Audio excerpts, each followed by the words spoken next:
आप देख रहे हैं पहाड़ टीवी, खबर पहाड़ की। नमस्कार, स्वागत है आप सभी का पहाड़ टीवी पर। मैं हूं आपके साथ परिधि जोशी। चलिए बुलेटिन की शुरुआत करूंगी, उससे पहले एक नजर आज की सुर्खियों पर। गरुड़ क्षेत्र के दूरस्थ गांव बुंगा निवासी पंकज सिंह परिहार बने सेना में लेफ्टिनेंट। परिवार के साथ ही क्षेत्र में खुशी की लहर। मुख्यमंत्री ने कोविड-19 की समीक्षा और आपदा की तैयारियों को लेकर ली अधिकारियों की बैठक। साइबर ठगी का शिकार हुए आवेदक को साइबर सेल ने वापस कराई 90,000 की धनराशि। कैबिनेट मंत्री गणेश जोशी ने कहा कि ऑक्सीमीटर को लेकर नहीं हुआ कोई घोटाला, विपक्ष पर साधा निशाना।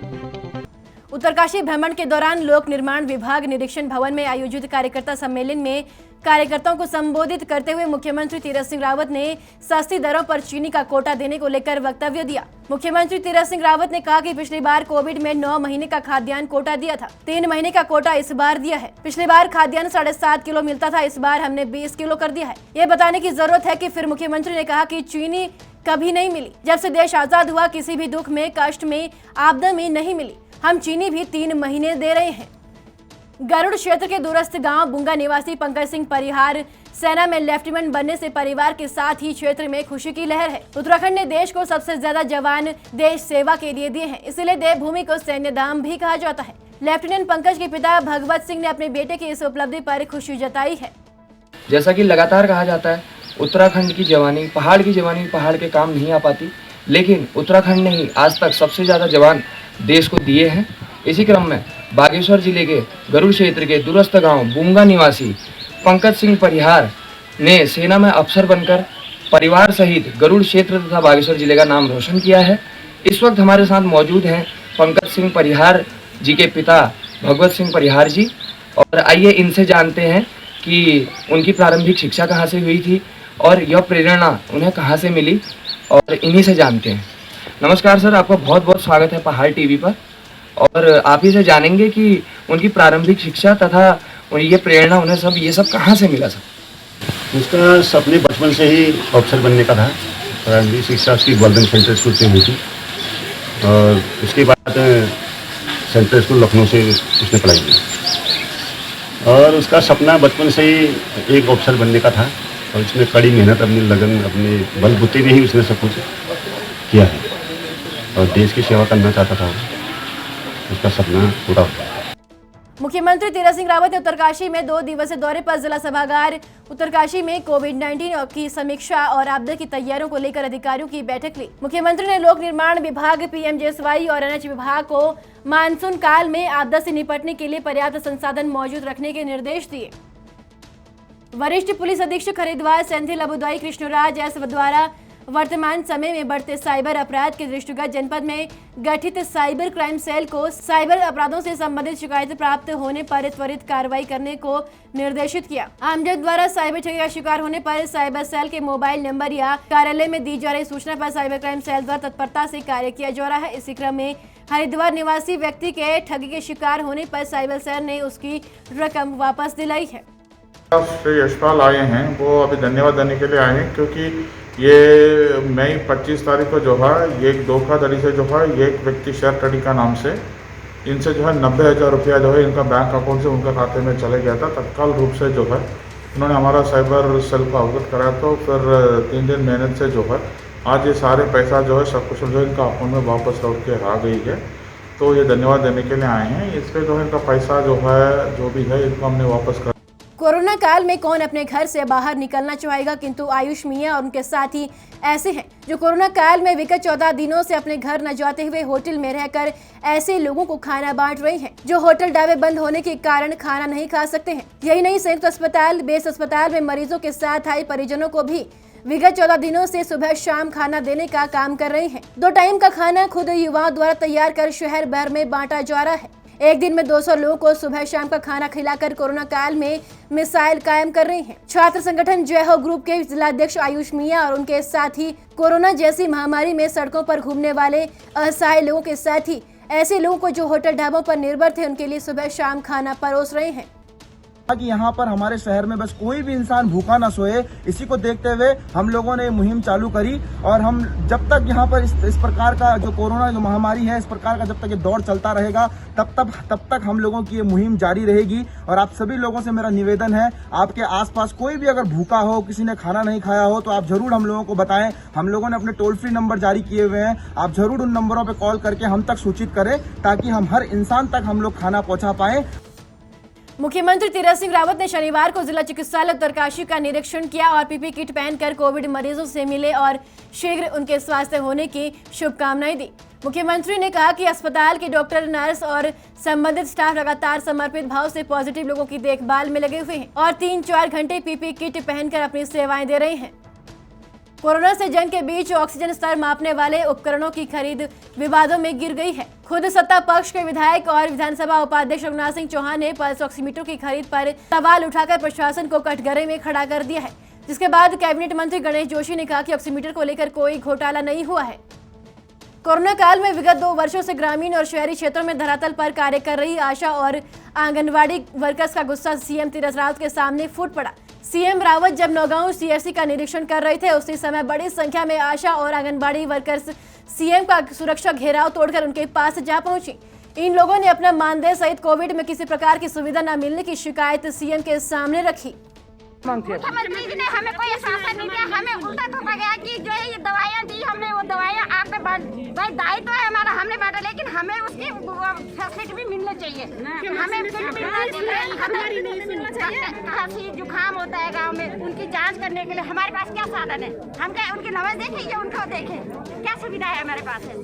हाँ, हमारे पास मास्क नहीं है, हमारे सैनिटाइज नहीं है, हमारे कुछ भी सुविधा नहीं है। आने जाने की कोई वो नहीं है। सबसे पहले आएगा क्वारंटीन वाला आएगा, तो सबसे पहले हम ही को जाना पड़ता है। हॉस्पिटल में भी वो तब आएगा, ग्रामीण में भी वो तब जाएगा, आंगनबाड़ी आशा को सबसे पहले जो है वहाँ पे उपस्थित होना पड़ता है। नाराजगी है कि 2007 से हम स्वास्थ्य विभाग में काम कर रहे हैं, जितना हम काम करते हैं उतना हमें दाम नहीं मिलता है। 2002 साल से हम जो है कोविड-19 में लगातार काम कर रहे हैं। सैंपलिंग में जो किसी भी टीम का फोन आता है कोविड मजिस्ट्रेट का, हम काम करते हैं उसमें। उसके बाद कोई एनजीओ वाला भी बुलाएगा, हम वहाँ भी जाते हैं। हॉस्पिटल में दिन रात काम करते हैं। जब गर्भवती महिला के साथ अगर रात को 1 बजे फोन आ गया, 2 बजे फोन आ गया, तो हम रात को भी चल देते हैं। 24 घंटे 24 हमारे कोई होली नहीं है, कोई दिवाली नहीं है, कोई संडे नहीं है, हमें कोई छुट्टियां नहीं है। नहीं, अभी मुख्यमंत्री जी ने क्या आश्वासन दिया आपको? मुख्यमंत्री जी ने उन्होंने कहा कि हमने जो किट आपको बांटे हैं, वो किट मिले कि नहीं मिले, हमने वो किट प्राप्त कर लिए, हमने गांव में बांट दिए। जो क्वारंटाइन पे आइसोलेशन किट है, वो किट हमने बांट दिए और जिस ढंग से खानी थी हमने तरीका भी बता दिया उनको। कालाडूंगी विधानसभा में ग्रामीण क्षेत्रों में बढ़ रहे संक्रमण को देखते हुए सैनिटाइजर का कार्य किया जा रहा है। वहीं पूर्व प्रदेश प्रशिक्षण प्रमुख मनोज पाठक द्वारा हर गांव, हर शहर में विधानसभा कालाडूंगी क्षेत्र के अंतर्गत सैनिटाइजर का कार्य किया जा रहा है। वहीं पूर्व प्रदेश प्रशिक्षण का कहना है कि वर्तमान में चल रही वैश्विक महामारी कोविड-19 से लड़ने के लिए निरंतर कालाडूंगी विधानसभा में प्रयास किए जाएंगे। अध्यक्ष नड्डा जी के आह्वान पर सेवा ही संगठन है, इसको धरातल पर मुहूर्त रूप देने के लिए हमारे मदन कौशिक जी, हमारे माननीय सांसद जी जिस तरह से व्यवहार में लाने की बात कर रहे हैं, तो हम सब की पूरी टीम क्षेत्र में जम करके बहुत ऊर्जा के साथ सैनिटाइजेशन का काम हम सब कर रहे हैं। हमें दिखाई दे रहा है जहाँ जहाँ कोविड पेशेंट ज़्यादा हैं और बहुत से लोग आइसोलेशन में हैं और बहुत लोगों ने टेस्ट नहीं कराए लेकिन उनको सिम्टोमेटिक हैं, वो उन सब जगहों पर जैसे हमको सूचना मिलती है, हमारी श्रेष्ठ टीम को सूचना मिलती है, वहाँ जाकर के वो सैनिटाइजेशन का काम कर रहे हैं। नगर में कोविड कर्फ्यू के बावजूद भी आए दिन सड़कों में जाम की स्थिति बनी हुई है। लॉकडाउन के चलते लोग सुबह 10 बजे से पहले ही सामान खरीदने के लिए भारी संख्या में पहुंच रहे हैं। ऐसे में नगर के सभी मोटर मार्गों में जाम की स्थिति बनी हुई है, जिससे कि सोशल डिस्टेंसिंग की भी धज्जियां उड़ रही है और आने जाने वाले लोगों को परेशानियां हो रही है। जो हमारा बाजार खुला है टाइम टू टाइम है, तो इसमें हर कोई आदमी जल्दी जल्दी सामान लेने आ रहा है और अपना 4 व्हीलर लेकर आ रहा है, जिस कारण काम जाम हो जा रहा है। लेकिन इससे भी हम पाने के लिए कुछ ना कुछ उपाय करते रहते हैं, लोगों को निकालना और यातायात नियमों का पालन करना, इसके प्रति भी जागरूक किया जा रहा है कि जिसको सामान लेके आना है तो 2 व्हीलर में आए, 4 व्हीलर अनावश्यक रूप से ना आना। श्री 5 मंदिर समिति गंगोत्री के पदाधिकारी पंडित सुरेश सेमवाल अध्यक्ष के नेतृत्व में मुख्यमंत्री तीरथ सिंह रावत से देवस्थानम बोर्ड के निरस्तीकरण और मुख्यमंत्री की घोषणा को शीघ्र अमली जमा पहनाए जाए को लेकर भेंट की, जिसमें मुख्यमंत्री ने आश्वस्त किया कि कोविड के कारण विलंब हुआ, शीघ्र कार्रवाई होगी। चमोली जिले के कर्णप्रयाग में नेशनल हाईवे के निर्माण कार्य के दौरान सड़क का मलबा डंपिंग जोन की बजाय सीधे अलकनंदा नदी में डाला जा रहा है, जो कि एनजीटी के नियमों के खिलाफ है। स्थानीय युवा अनूप चौहान ने कहा कि एनएच में निर्माणदायी कंपनियों की पूरी मनमानी चल रही है। इन्होंने नियमों और कानूनों को ठेंगों पर रखा हुआ है। टिहरी के नरेंद्रनगर ब्लॉक की ग्राम पंचायत मंजियाड़ी के ग्राम प्रधान द्वारा गांव में सभी लोगों की थर्मल स्कैनिंग की जा रही है।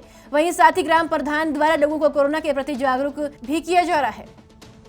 चमोली जिले के नंदप्रयाग में लगी इस सार्वजनिक पानी की टंकी के बाहर भले ही जल संस्थान द्वारा सुंदर अक्षरों में जल संचय जीवन संचय लिखा है, भले ही इसे हाल ही में टंकी की सफाई का दावा किया गया हो, लेकिन इसकी जमीनी हकीकत यह है कि इस टंकी के अंदर कोई सफाई नहीं की गई है। सिर्फ रंग पेंट करने के बाद बाहर से इसे चमकाया गया है। इसके अंदर गंदगी का अंबार है। आम जनता के स्वास्थ्य के साथ जल संस्थान द्वारा खिलवाड़ किया जा रहा है और दूषित जल दिया जा रहा है। एक तरफ कोविड की वजह से लोग बीमार हुए, वहीं दूसरी तरफ दूषित जल से भी कई बीमारियां होने का खतरा बना हुआ है। स्थानीय जनता में इससे जल संस्थान के लीपापोती करने वाले अधिकारियों के प्रति भारी रोष है। संघ अध्यक्ष नंदप्रयाग, मैं आप लोगों को जल संस्थान द्वारा जो हम लोगों ने यहाँ पर मतलब 2020 से नवंबर से जो ये काम हुए एनएच द्वारा, उसमें हमारी दोनों जैतागढ़ और शेड़गढ़ जो दो स्रोत थे, उसमें इन्होंने इनके निर्माण कार्य द्वारा वो टूट गए थे। लेकिन आज तक भी वो अभी तक हमको स्थायी रूप से ना तो पानी मिल रहा है और ना तो इस पर कोई कार्रवाई हुई, जबकि टेंडर पड़ चुके हैं और एनएच द्वारा जल संस्थान को पैसे दिए गए हैं। और जब जल संस्थान के पास जाते हैं तो जल संस्थान के लोग कहते हैं कि हमने टेंडर किया हुआ है, लेकिन आज तक भी उसने टेंडर पे काम हुआ और न तो यहाँ पर पानी की कोई व्यवस्था की गई है। जो टेम्परेरी कुछ यहाँ पर किया हुआ है, कुछ घरों में तो 24 घंटा पानी आता है, लेकिन जो मेन मार्केट हमारा पुलिस चौकी का जो पूरा एरिया यहाँ से लेकर पूरा मार्केट है, उसमें 1 घंटा भी पानी चलता नहीं है। अगर चलता भी है तो 1 या आधा घंटा पानी चलता है। और आप देख सकते हैं कि लोग यहाँ पर यात्री राहगीर जो 2-4 टैंक हमारे हैं, 19 महीने बीत जाने के बाद भी वो टैंक आज भी खाली हैं, जबकि इनके नए अभी जब डीएम साहब ने इनको आदेशित किया था और तहसीलदार साहब ने इसमें रिपोर्ट हमको दी, जब हमने शासन मुख्यमंत्री को, जिलाधिकारी जी को और जल संस्थान के सभी मेहरबानों को कब से पत्राचार करते करते ये इतने कागज मैं भेज चुका हूँ। पहाड़ों में लगातार बादल फटने की घटनाएं सामने आ रही है। आज सुबह लगभग 3 बजे पौड़ी जिले के श्रीनगर रोड पर बेंगवाड़ी गांव में बादल फटने की घटना सामने आई है। आपको बता दें कि इससे लोगों की गौशाला को क्षति पहुंची है। वहीं गौशाला में 3 जानवरों को सुरक्षित निकाला गया, साथ ही 2 टू व्हीलर भी गायब है। श्रीनगर पौड़ी मार्ग भी इस कारण बाधित हो गया है। सूचना मिलते ही सुबह ही प्रशासन और पुलिस की टीम मौके पर पहुंची और राहत बचाव का कार्य शुरू किया। अल्पसंख्यक आयोग के उपाध्यक्ष मजहर नईस नवाब की पहल के बाद हल्द्वानी के मुस्लिम बहुल्य इलाके बनबुलपुरा में 45 वर्ष से ऊपर के लोगों के लिए 4 जगह पर वैक्सीनेशन सेंटर की शुरुआत की गई, लेकिन लोगों में भ्रम और जागरूकता नहीं होने के चलते वैक्सीनेशन सेंटर पर कम ही लोग पहुंचे। ऐसे में स्वास्थ्य विभाग और अल्पसंख्यक आयोग के उपाध्यक्ष ने लोगों से वैक्सीन सेंटर पहुंचकर वैक्सीन लगाने की अपील की है। कोरोना काल के कारण जहां सभी गतिविधियां बंद है, तो वहीं वर्चुअल कार्यक्रम आयोजित किए जा रहे हैं। इसी कड़ी में डोईवाला में उत्तराखंड टीवी पत्रकार संघ ने असहाय परिवारों के साथ सड़कों पर खुले आसमान के नीचे जीवन यापन कर रहे जरूरतमंद परिवारों को आलू पूरी, अचार और पानी के साथ मास्क बांटकर हिंदी पत्रकारिता दिवस मानव सेवा के रूप में मनाते हुए लोगों की मदद की। देखिए, आज हिंदी पत्रकारिता दिवस है और इस दिन हमने एक मुहिम छेड़ी है कि कोई भी व्यक्ति भूखा ना रहे, क्योंकि कोविड काल चल रहा है, लगातार बाजार बंद है, तो कहीं ना कहीं ऐसे लोग परेशान हैं जो खुले आसमान के नीचे रहने को मजबूर हैं। तो उन तक आज हमने खाने के पैकेट पहुंचाए हैं और मानव सेवा के साथ ही हमने पत्रकारिता धर्म का भी निर्वहन किया है। साथ ही हमारी एक मुहिम है कि कोई भी व्यक्ति भूखा नहीं रहना चाहिए। हमारे तमाम साथी पत्रकारों ने मिलकर खाने के पैकेट तैयार किए हैं। आज हम जगह जगह जाकर उनको बांट रहे हैं और हमारी कोशिश यही है कि हर व्यक्ति तक, जरूरी व्यक्ति तक ये खाने के पैकेट पहुँचे। और क्योंकि कोविड काल लगातार चल रहा है, महामारी का दौर अभी भी जारी है, तो उसको देखते हुए लोग सावधानी बरतें, गाइडलाइन का पालन करते रहें जो सरकार द्वारा जारी की जाती है। तो आज ये हिंदी पत्रकारिता दिवस के मौके पर हम सब पत्रकारों की एक छोटी सी मुहिम है जिसको बढ़ चढ़ के लोगों ने सराहा है। तो मैं सभी पत्रकार बंधुओं को बधाई देना चाहूँगा कि हमारे देश का चौथा स्तंभ है पत्रकार जो हमारे देश को चला रहा है। इस कोविड काल में भी आप लोग अपने घर से निकले हुए हैं, अपनी जान जोखिम में डाल के, कई पत्रकार मृत्यु भी हो गई है कोविड से, फिर भी आप लोग जमे हुए हैं। और ये खाने की जो पहल है, आज पत्रकारिता दिवस में एक अनोखा पहल जो आप लोगों ने की, डोईवाला पत्रकार संघ ने, मैं बधाई देना चाहता हूँ कि आप पूरी टीम को, कि आप भूखे को रोटी देने का काम कर रहे हैं। जो आश्रित हैं, जो बाहर के लोग हैं, गाँव में बस गए हैं, आगे मजदूर बाहर नहीं जा पा रहे हैं लॉकडाउन के चलते, उनकी आप सेवा कर रहे हैं। मैं भूरी भूरी प्रशंसा करता हूं आपकी और आपके पत्रकार संघ। विगत 11 मई को नरेंद्रनगर विधानसभा और विकासखंड देपरिया की पट्टी भरपूर स्थित बौंठ गांव में बादल फटने से ऐसी तबाही मची कि फसलों से लहलाते हुए गांव के खेत और 7 कमरे के 2 बड़े मकान देखते ही देखते मलबे की भेंट चढ़ गई। मिट्टी, पानी और बोल्डरों के सैलाब ने भौंठ गांव का नक्शा, भूगोल सहित सब कुछ खंडर में बदल कर रख दिया। ओंकार सिंह बिष्ट का 5 कमरों का मकान और किशन सिंह रावत का 2 कमरों का मकान मलबे में जमींदोज हो गया। गांव के 60 काश्तकारों के खेत इस मलबे की भेंट चढ़ गई। खेतों की जगह बड़े बोल्डर और पत्थर ही नजर आ रहे हैं। आधे में मकान गंवा चुके ओंकार सिंह और किशन सिंह का तो मानो सब कुछ ही लुट गया। उनके चेहरों पर बेबसी साफ झलक रही है। 5 कमरों का मकान था और ये बादल फटने से जो सारा ध्वस्त हो गया है। अब हम जो है देखो रहने के लिए, खाने के लिए तरस रहे हैं, कहाँ रहें, कहाँ खाएं। हमारा जितना राशन पानी था, ये किचन का सामान था, सब जो है बह गया है। और हमारी खेती आप देख सकते हैं, ये पूरी खेती जो है ये ध्वस्त हो गई है। सब जो है ये तब्दील हो गई है, सब ये इसमें मलबे में। हम जो हैं अभी बेरोजगार हो गए हैं। हमारी खेती भी नहीं रह रही है। मकान तो मकान, ना तो मकान रहा ना खेती रहा। क्या आप हमारे सरकार से क्या चाहते हैं? हम सरकार से चाहते हैं, गुहार लगाते हैं सरकार से, कुछ सरकार हमारी मदद करे, हम गरीबों की तरफ सुने, हमारी मदद करे कुछ। आज पहाड़ टीवी की टीम पहुंची है नरेंद्र विधानसभा के अंतर्गत ग्राम सभा बौंठ में, जहां पर विगत 11 मई को बादल फटने के कारण बहुत बड़ी आपदा यहाँ पर आप आई थी। आप देख रहे होंगे यहाँ पर एक 5 कमरे का मकान, जिसमें ओंकार सिंह जी का मकान था और 2 कमरे का मकान किशन जी का था, पूरा जमीन दोष हो गया है। और इनको आज ये नीले आसमान के नीचे रहने को मजबूर हैं। और जबकि कई लोगों की यहाँ पर खेती आप देख रहे होंगे कि यहाँ पर धान की खेती, बोरे की थी, वो भी नष्ट हो गई है। इनके गुल भी सब नष्ट हो गए हैं। गाँव वालों का कहना है कि हमारी मांग सरकार यथाशीघ्र सुने और हमें जो भी उचित मुआवजा, क्योंकि मुआवजा सरकार का कम है, इसमें शीतलता बढ़ते हुए इनके 5 मकानों का भवन बना के दे, 2 कमरों का जो मकान टूटा हुआ है मकान दे, और जो भी उनके खेत खलियान नष्ट हुए हैं उनका सबूत ज्यादा उन्हें दे। मैं राजेंद्र गोसाई, पहाड़ टीवी, नरेंद्र नगर। उत्तराखंड की बड़ी खबरों में फिलहाल इतना ही। बाकी अपडेट के लिए हमारे साथ बने रहिए और देखते रहिए पहाड़ टीवी। नमस्कार। ये है मेरा उत्तराखंड।